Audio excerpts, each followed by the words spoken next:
आजकल का ना सीन कुछ ऐसा चल रहा है कि रात में जब मेरे हस्बैंड सोने के समय पे जब स्क्रॉलिंग स्टार्ट करते हैं, जब वो अपना इंस्टा स्क्रॉल कर रहे होते हैं, तो वो रील्स देखते हैं और मेरे को शो करते हैं, watch this watch this watch this. और मैं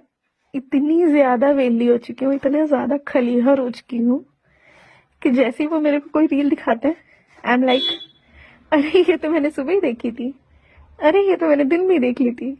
मतलब literally most of the reels के साथ यही हो रहा है कि वो मेरे को दिखा रहे हैं और मैं बोल रही हूँ कि मैंने देख रखी थी। अब शर्म तो बहुत ज्यादा आ रही है इस चीज में, पर चलो क्या ही कर सकते हैं, ठीक है।